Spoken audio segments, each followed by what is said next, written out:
Hi, welcome to episode 19 of Photoshop Lightroom TV. I'm your host Marek Mularczyk from sitetraining.co.uk. Another week, another exciting new episode of Photoshop Lightroom TV. I hope you enjoyed last week's presentation about the exams, a certification with Adobe products. If you're using one of the Adobe products and you're good at it, take a certification, take the exam, become certified, start with Adobe Certified Associate. Then when you become proficient using the application, go for the AC exam, Adobe Certified Expert exam. There's loads of resources online. You can download a PDF, a document from Adobe website to see what's expected from you. You can use the product. If you want to take the exam with Photoshop, use the product. Also read through the help documentation. Documentation is accessible from within Photoshop. If you go to Help menu and then Photoshop Help, this will open a Photoshop Help. It's now with CS5 and CS4. It's an application, runs in Adobe Air. Or if you connect it, you can go online and use the documentation online to find out more. The exam, the ACE exam, is tough, but you can pass it, and really great, right? Okay, now I've got some more exciting tutorials for you. The first tutorial will be in Photoshop, and I will talk about HDR. Some options for HDR. So, let's say you have an HDR image and you open it in Photoshop and it's really dark. What should you do now? How should you fix that in Photoshop? Okay, so I'm going to show you that now. Let's have a look on it. Here I am inside Photoshop. This is Photoshop CS5 and I have an HDR image open in here. This image has already been converted to an HDR, and this is a question I received recently. I'm opening an HDR image inside of Photoshop and the image looks very dark. What's the best way to adjust the brightness in the image? Now here's an explanation that you need. What's happening with the HDR images is Photoshop just holds the information about the brightness of the image in the actual HDR file. So to adjust the brightness, we're not going to use any of the adjustments from the image adjustment menu. Also, not all of them are active. Some of them are grayed out, mostly because this is the 32-bit image. You can see here 32, and not all adjustments are available in 32-bit images. What we're going to do here is we'll go to the View in the menu and 32-bit preview options. Okay, we have two options here, two methods: exposure and gamma and highlight compression. Okay. Highlight compression is just an automated process with no options here, and I can see that in here Photoshop does a really good job. The image looks much brighter. What we can do instead is we can use exposure and gamma, and we can adjust the exposure, make it brighter or darker, the image. Okay, I don't want to lose all the details in the sky. And we can use the gamma to adjust the contrast in the midtones. So move that a bit. Okay, that's my before, that's after. Looks really nice. And I'll just press OK to save that.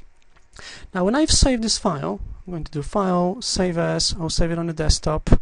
Okay, and I'll close it. What's going to happen is Photoshop will still keep the information about all the changes I've done in here. Right? It's in the same dialog box.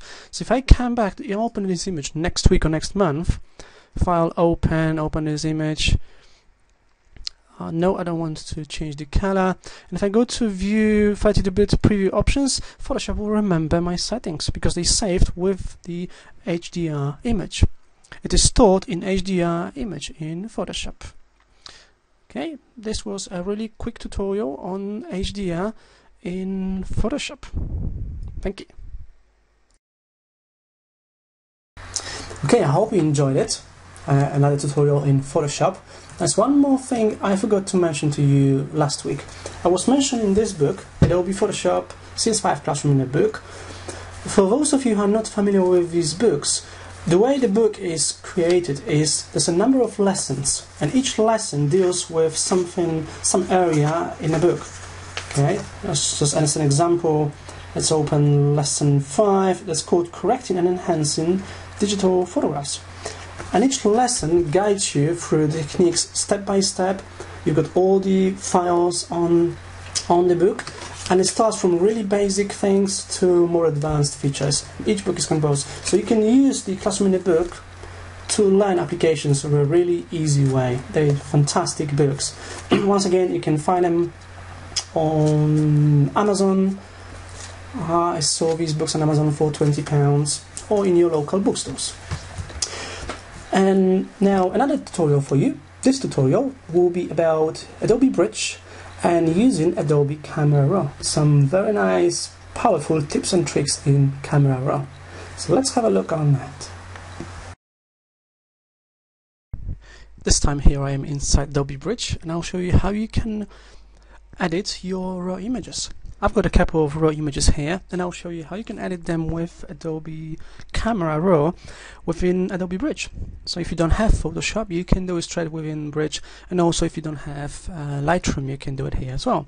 So I've got these images here. These are all raw images, CR2 file extension, the file format from Canon cameras. Okay, and I want to edit these images. Now, by default, if I double click on the raw image inside Adobe Bridge, it's going to open in Camera Raw in Photoshop. If I want to open it in Camera Raw within Bridge, I can do a few things. I can click on this icon here. It looks like the aperture. I can also right click on the image and select Open in Camera Raw, or I can also use Control-R on PC or Command-R on a Mac. That's what I'm going to do that here. Open in Camera Raw. This opens in Camera Raw within Adobe Bridge. Okay, I don't have Photoshop open. This is all within Adobe Camera Bridge. I can also press F key to jump to full screen view, then F key again to minimize that. Okay. So this is Adobe Camera Raw 6.2, and this image comes from Canon EOS 7D. Now, first of all, I'll need to adjust the lighting, the white balance on this image. And all these settings on the right hand side, they all set up in the way that we work from the top towards the bottom. So I'll start on the top, and I'll talk about the temperature, tint, exposure, and I move downwards. They all set in logical order. So the first thing to do will be to set the white balance. Also, if you don't see these sliders here, you may be inside another tab. There's a number of tabs in here in Camera Raw.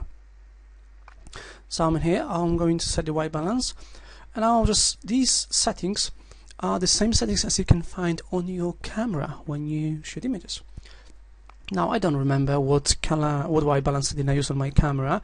What I know is that the image doesn't look good, mostly because I didn't use flash, and there was a tungsten lighting from the bulb. I'll try auto first, and auto looks not too bad. Okay, temperature went down to 2850. I'll try daylight. Now daylight will make it even warmer, so that's cloudy and shade, definitely not. Tungsten? This looks really good. Now let's compare tungsten and auto. I can see auto has some slight move towards magenta. Tungsten looks really good because these were tungsten conditions. Now what I'm going to do is I'm going to move the temperature slider a bit more to the left, just to make it slightly cooler, just a bit. Okay, it's not too bad. Right, now I'll increase the exposure, not too much because she's wearing a white shirt, the white jumper, just a bit. Okay, now to bring more light. Now if I use recover slider brings more details in the brightest areas in the image. If you look on the jumper, it gets more details. Okay. If I want to bring more light in the shadows, I'll use the fill light slider, so it brings more light. At any time I can press P on the keyboard to cycle between before and after. Now this looks so much better. Okay, blacks, this will darken the darkest pixels in the image, so I can move it just a bit, not too much. Okay, just a bit. Right, brightness, now that's okay. Contrast, maybe just a bit. It's a portrait, I don't even want to increase the contrast. Vibrance, saturation, no, I'll leave it here. Right. And here's my before and after. Now I'm going to do an edited video about all these sliders here. For now, I just want to quickly email it. So what I'm going to do here, I'll just click save image. This will prompt me where do I want to save it. I'll save it on my desktop. What file format I want to use, I'll use JPEG, that's fine. JPG file format. I'm going to change the name. Right, I'll just call it let's say photo. Right, photo.jpg. For the JPEG quality, I'll use high setting or about 8. This should be fine, and I'm just going to click save. Now click save. Camera raw will export it. It's just one remaining here, and in just a moment the image should be ready to go. I can also click on it, it's a link, and it will show me what bridge is doing here, what camera raw is doing here. And it looks like it's done. I'll just press OK. In here, I'll just press done as well, and I'm back to Adobe Bridge. Right, now I'll navigate to my desktop, and the image is here, photo.jpg. That's my JPEG image. With adjustment, it's only 2 megabytes, so I can easily email it to anyone. Alright, that's it for today. I'll expand on this topic next time. I hope you enjoyed this tutorial in Adobe Bridge and Camera Raw. I hope this will help you a lot when managing your photographs. You can see how much you can do with Adobe Bridge and Camera Raw. Now the powerful tip here is that, this will be the tip of the week, why not? The powerful tip here is that Adobe Camera Raw Adobe Bridge ships with every Adobe application, and Adobe Camera Raw ships with Adobe Bridge, which means you don't need to have Photoshop to use Adobe Camera Raw.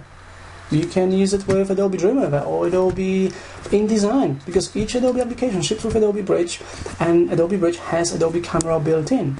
Now, of course, for some techniques you will use Photoshop, because Photoshop is so vast, the things you can do with Photoshop.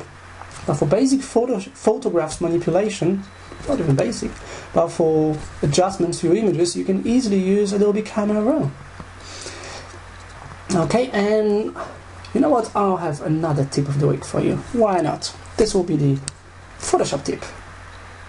In the Tools panel, there's a zoom tool. It looks like a loop. If you double click on this icon, this will zoom in your image to 100% view. Did you know that? If not, check it out. And I have another one here, second part of the tip of the week. There's also a hand tool in the Tools panel. Now, if you double click on the hand tool, this will zoom in your image to fit in the window inside Photoshop. I'm pretty sure you didn't know that, okay? I hope you enjoyed it. I hope to see you next week in episode 20. This will be episode 20. I'm thinking maybe you will have some prize, okay? Thank you for watching. Once again, I'm Marek Mularczyk from sitetraining.co.uk. Visit me on sitetraining.co.uk if you're interested in Adobe certified training. Also visit my blog, PhotoshopLightroomTV.co.uk, and I'll see you next week. Bye bye.